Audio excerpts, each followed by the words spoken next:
Hello student, मैं योगेश पटेल स्वागत करता हूं आपका इस वीडियो में। इस वीडियो में आज हम पढ़ेंगे चर और अचर, वेरिएबल और कांस्टेंट के बारे में। हमने पार्ट 2 पढ़ा था बहुपद, और अब इसके बाद हम पढ़ेंगे क्या, अध्याय 4, एक चर वाले रैखिक समीकरण। तो वहां पे हमें एक समस्या होती है चर और अचर के बारे में। कई बच्चों को पता नहीं रहता ये चर क्या होते हैं, अचर क्या होते हैं। तो आज हम उनके बारे में जानकारी देखते हैं कैसा क्या होता है।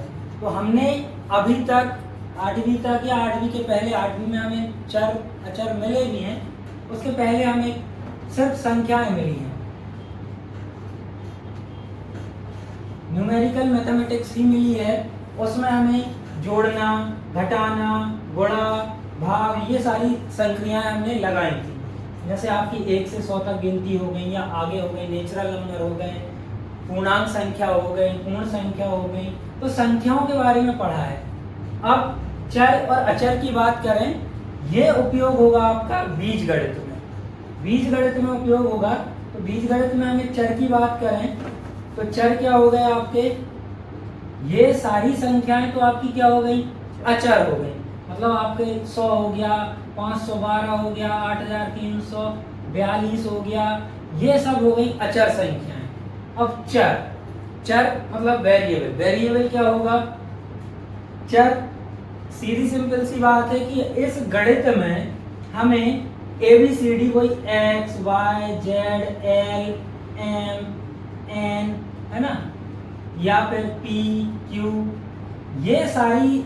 ये सारे लेटर्स अगर हमें मिलते हैं किसी भी सवाल में, किसी संख्या के साथ या संख्या के अलावा में किसी भी ऑपरेशन के साथ अगर हमें मिलते हैं, तो वहां पे ये जो चीजें रहेंगी ना, X, Y, Z, P, Q, R, इनकी वैल्यू चर वैल्यू कहलाएगी, चर राशि आपकी कहलाएगी। अब चर होता क्या है, अब जैसे हम बात करें अचर, हमने बोला यहाँ पे चिचली में आपसे कि हम आपको 5 रुपए देते हैं, तो एक 5 का सिक्का हो गया या फिर आपका 5 रुपए का नोट हो गया। और वही जाके हम आपसे बोले कि कलकत्ता में या दिल्ली में या मुंबई में जाके हम आपसे बोलें कि भाई ये 5 रुपए ले लो, तो 5 की वैल्यू चेंज नहीं होगी, 5 रुपए की वैल्यू चेंज नहीं होगी। यहाँ पे बिस्लरी आपकी 20 रुपए में मिल रही है दिल्ली मुंबई में, अब वो रेट का अंतर हो सकता है, बाकी वही बॉटल आपकी 20 रुपए में वहां मिलेगी। तो अचर जो कांस्टेंट कहलाता है वो उसका मान किसी भी सवाल में नहीं बदलाएगा, लेकिन चर का मान एक सवाल में नियत रहेगा। कई बार बच्चों का सवाल ये रहता है कि सर आप, या कोई भी बताता है कि चर का मान कभी नहीं बदलता, तो हाँ नहीं बदलता, लेकिन कहाँ नहीं बदलता, एक सवाल में अगर x बराबर हमने ले लिया 2 ले लिया, तो उस सवाल में x बराबर 2 ही रहेगा। लेकिन जैसे जैसे परिस्थिति चेंज होगी वैसे वैसे इस x का मान बदल जाएगा। समझने के लिए मान के चलें, हम आज मार्केट गए, मार्केट से हमने ये मार्कर लेके आए, हम लेके आए कितने, 6 मार्कर हम लेके आए हैं, 6 मार्कर हम खरीद के लेके आए। हमने उनको दे दिए कितने रुपए, 120 रुपए दिए, 120 रुपए हम उनको दे के आए। अब हमें पता करना है कि एक मार्कर कितने का होगा, तो हमने क्या किया, माना एक मार्कर का मूल्य हमने क्या मान लिया, x, और 6 मार्कर का मूल्य, 6 मार्कर का मूल्य हमें दिया है कितना, 120 रुपए। तो एक मार्कर का हमने x माना था, तो क्या होगा, एक मार्कर का मूल्य x बराबर क्या हो जाएगा आपका, 120 बटे 6, 6 एकम 6, 6 दूनी 12 और ये 20।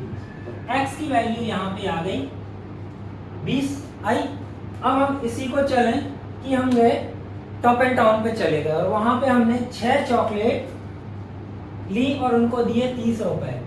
फिर हमने मान लिया कि एक चॉकलेट का मूल्य हो गया कितना, एक चॉकलेट का मूल्य हो गया x, तो वो कितने की आई वो पता करना है, तो वही करेंगे 30 बटे 6, 6 एकम 6, 6 पंचे 30। तो यहाँ पे x बराबर क्या आ गया आपका, 5।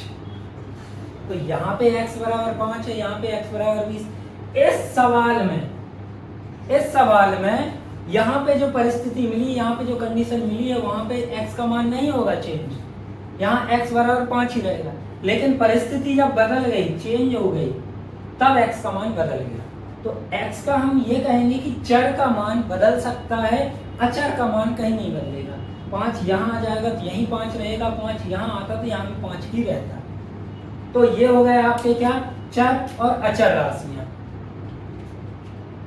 इन्हीं लेटर से मिलके, अंग्रेजी के जो लेटर है ना, इन्हीं को अगर हमने गणित में मिला दिया है तो हमें क्या मिल जाता है, बीजीय गणित मिल जाती है, बीज गणित मिल जाती है। तो इसको हम आगे पढ़ेंगे, 2 अध्याय में हमने पढ़ा था और अब आगे 4 अध्याय में और पढ़ेंगे।